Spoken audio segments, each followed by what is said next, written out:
Hey guys, welcome back to another episode of Carbs and Cabernet. I hope you're having a wonderful day wherever you're at and whatever you're doing today. If you're new to my channel, thank you so much for coming to check me out and hit that subscribe button below. I talk about a bunch of different things from lifestyle to reviews to motherhood to handbags, but mostly handbags was kind of my thing. If you're not new to this station, channel, whatever we're calling it, thank you so much for coming back and sticking out with me and checking out my video. So today's subject might be a little touchy for some, but I'm going to be talking about replica bags and when you're buying pre-loved and it happens to go wrong. Also, disclaimer as usual, if you hear weird noises in the background, sound like shuffling around, it's my 11-month-old. She's right over here on the ground playing with some stuff, and hopefully we can shoot this video in less than 50 takes. So, let's get into it. Okay, so a little bit of a backstory on this bag. I wanted a Neverfull for a while, and so I finally found a print on the bag that I wanted. And, you know, I saved up my money, I found a pre-loved seller that I wanted to go with, and I bought the bag, you know. I had it authenticated before, and I was like, okay, you know, it passes the authentication that they did. I was like, okay, you know, I'm gonna buy this bag. I got the bag, you know, a couple days later, and it felt like rubber, you know. And I was like, uh-oh, something is, because like I know the bags are canvas. I already had a Neverfull, and so this is just a different print. And I was like, okay, something's up with this bag. I think it's fake. So I sent the pictures to an authenticator. They're like, yeah, it's fake. I sent it to another one. They're like, yep, it's fake. And I was like, okay, I gotta dispute the charge. So I, you know, went through PayPal, thank God, and sent the pictures to them. They tried to contact the seller. They tried to contact the seller. Seller dropped off the face of the earth. And so I ended up getting my money back, and they were like, you know, if the seller would have contacted us back, you would have had to mail the bag back, but since she dropped off the face of the earth, there was nowhere to mail the bag. So the bag stayed in my closet for years in shame until I finally pulled the trigger on another one that was authentic, and that I offered Poshmark. And the girl sent pictures of the bag. Poshmark authenticates over $500, so they authenticated it. The place that I chose did, and then when I got the bag, as soon as I touched it, I knew it was real. It's just like, you know, some of these fake bags, they'll look great and they'll photograph great, but when you finally get them, they're not. You can tell. When it comes to buying replica bags, if you're going to buy one, at least know that you're buying one and don't get scammed like I did. I think there's nothing worse than someone saying that something's real and then it's not, and then you're out of your money. You have to fight for your money back. That's wrong. But there's a huge market for replica bags out there. You know, between $150 and $300, you can get pretty much any bag that you want. Now, is the bag going to be worth anything after if you decide to sell it? No, because it's a fake bag. What are you really paying for? Who made your bag? You know, I'm not going to speculate because I don't have, you know, hardcore peer-reviewed evidence about who makes these replica bags, but I will put a TED Talk down below of what someone that has worked with the counterfeit industry says goes into these bags. You can make your own decision from there, but in my opinion, it's nothing I would want to support, and I don't feel right carrying a fake bag. And you know, it's always like when you have a fake bag, no matter how close they get to it, they're always gonna mess something up. And so if someone has their real bag and you have your, you know, one-to-one fake, it's still a fake. But, you know, it's always going to be something. But if it doesn't matter to you, it doesn't matter to you. But anyway, with the authentic bags, if you're going to Louis Vuitton right now and want a Neverfull GM and damier ebene print, or any print for that matter, $15.80 is going to be your base. Now, whatever tax and stuff will be, you know, tax, but $15.80. That's a lot of money to spend for a bag that has not changed in style since 2007. Like, it's kind of like if I bought the same iPhone and they just kept increasing the price and I still paid for that same iPhone. That's a little crazy to me. But for items like that like everybody has, I would buy it pre-loved. I would not buy a Neverfull brand new because literally you see them all over the place. My husband calls it a soccer mom bag, and he's not wrong. But anyway, so you have to decide when you're paying for a replica bag or an authentic bag, is it really worth it? Now, of course, with luxury goods, especially in today's times, none of it's really worth it to me. That's why I'm actually shrinking down my collection, because it doesn't bring me joy anymore. I want more experiences, because when you're trapped in your house, you really get to see what's important. But yeah. And I also want to make a sense too as to what you're paying for. When coronavirus hit, Louis Vuitton and a couple other companies actually donated sanitizer and other funds to hospitals in their area. I think that was really great. The counterfeit industry, I didn't see them donating anything to any of their communities trying to support it. But I will say that Louis Vuitton's quality has decreased. And so when you buy in a replica bag, you might think that you're getting better, you know, something of more quality, because Louis Vuitton items sometimes can break apart. Like, I can tell you that, you know, my key pouch that I have, you can see a little bit of the spacing in the seams, which is very unprofessional looking, you know, and I just don't see, I would never buy another key pouch from them. And I'm actually kind of falling out of love with Louis, but you know, Louis Vuitton's quality isn't always there. But I will say that if something were to happen on my authentic bag, I can easily go get it fixed, versus my fake bag, you're just kind of, you know, you're SOL with that one. So anyway, let's get into these two bags. I'm not going to tell you which one's the real one, first of all, or the fake one, until somewhere in this video, but I want you to try to see if you can guess which one. So this is, see, this is the front? Yeah, this is the front. So this is bag A. This is the canvas. That's what it sounds like. The straps. You got your inside right here. Your hardware, and I'll do some probably closer up shots for you. I'm also doing a blog post on this, so if you want to check out my website, I'll have like literally side-by-side photos for you, so you don't have to like keep pausing the screen at everything, but I'll link everything down below. But this is what it's looking like, you know. This is an oil stain on the bag. This is my date code. I don't know if you can see that. Probably not. But this is what it looks like, you know. My side tabs are like this. This is what the bag looks like. These are the sides of the bag. This is what you would see if I'm just walking down the street. Okay. This is bag B. It's also a Neverfull. That's what it looks like. My sides. It's the bottom. And then the inside of the bag. I put more like on my blog post, I'm gonna have, you know, side-by-side pictures so you can really see the detail. But if you were just, you know, seeing me walking across the street, this is what you would see. Now let's put them together and see if you can tell the difference.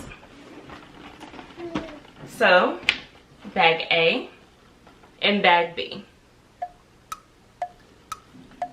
Can you tell?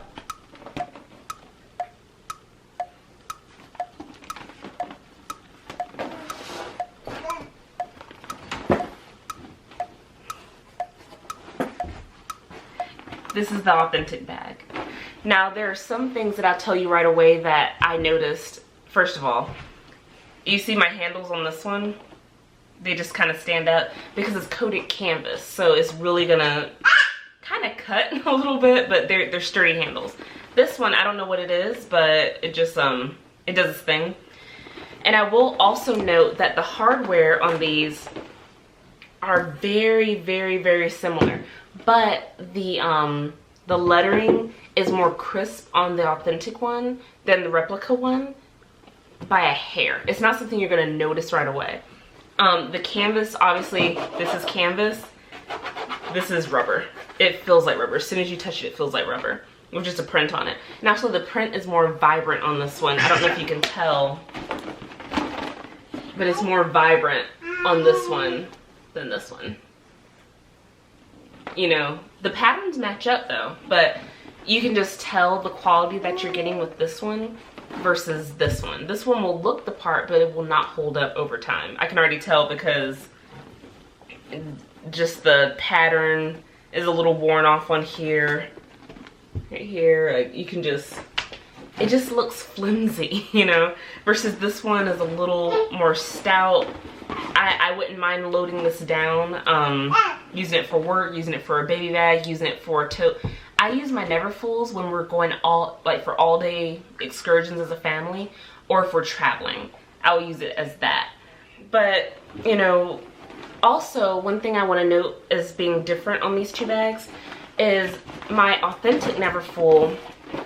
My date code on here is in the same place as the old bag, but it is SD 1156, which is, if I want to say correctly, it is from the 15th week of 2016, which was the like February time frame. And also this one is made in the USA. I have a lot of made in the USA bags. I do, but that's my little made in the USA tab right there. I don't know if you can see it. But my date code in here is red, and my heat stamp is just a heat stamp. It just says Louis Vuitton Paris. In the fake one,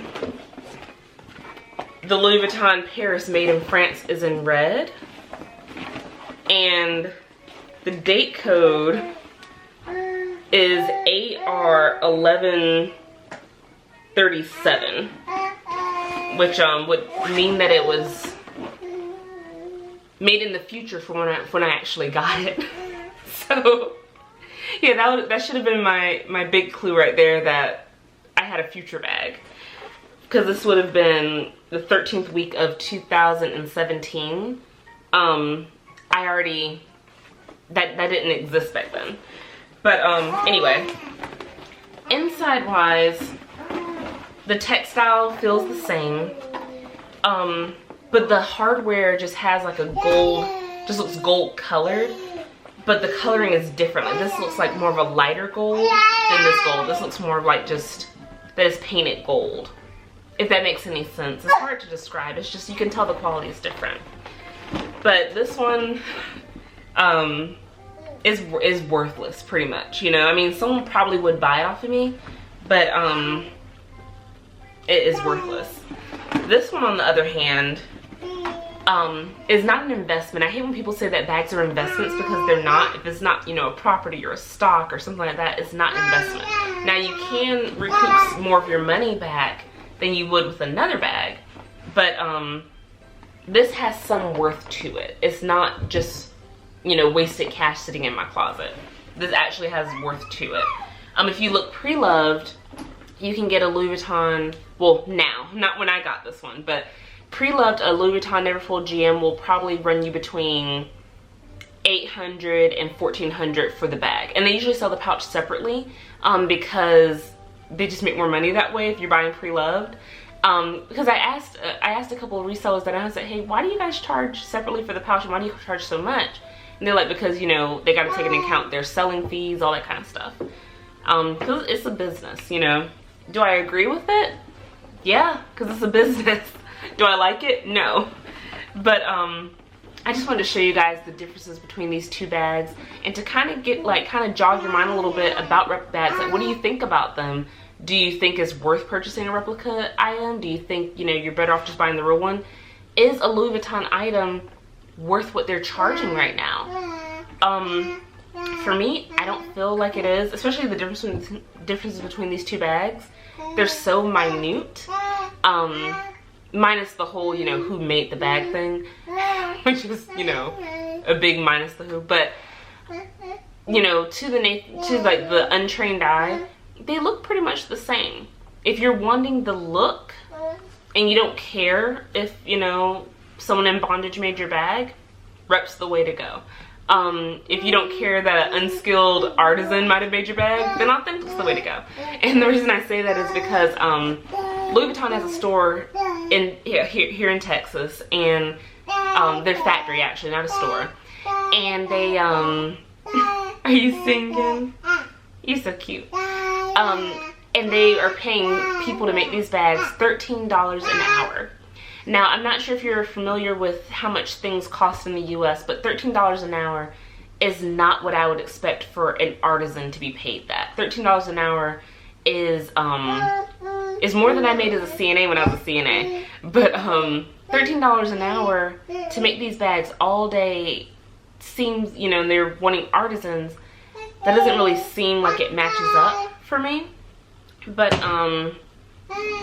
at least I know they were paid more than minimum wage, if I can say that. But these are the differences between these two bags. So I hope this comparison was helpful for you to pick out which one's the real bag and which one's the fake one. Actually, looking now in the camera, it looks like my real one has more of a sheen to it than my fake one. You can tell the pattern isn't as vibrant as this one. But you know, overall, if you're just looking, you wouldn't really be able to notice, because I looked at other videos before I did this one to see, you know, if they were doing real versus fake bags, and the replicas that they were, you know, showing looked so obviously fake to me. This one would have stopped me, and I'd have been like, okay, maybe it's not a fake bag, but it is. And this one obviously is my authentic bag. It just feels sturdier than this one. So guys, I hope this video helped you out to see if you could spot the difference between a fake and a real Neverfull, and also to hear other experiences about buying pre-loved. Sometimes buying pre-loved goes amazing and you get a great bag for a great deal, like I did with this one. Or sometimes you can have experiences where people try to scam you, like the other Neverfull that I got. I'll have my blog post up to show you the, you know, the pictures about, you know, what the really minute differences. And also, I want to hear your thoughts respectfully in the comments about what you think about buying the replica bags and the real bags, and, you know, what your thoughts are. Is it worth it to you to buy, you know, the Louis Vuitton brand new at the store, or are you okay with pre-loved? Are you okay buying a counterfeit bag? I want to hear your thoughts. So guys, as usual, I hope your wine is stronger than your kids, and I'll see you guys later. Bye.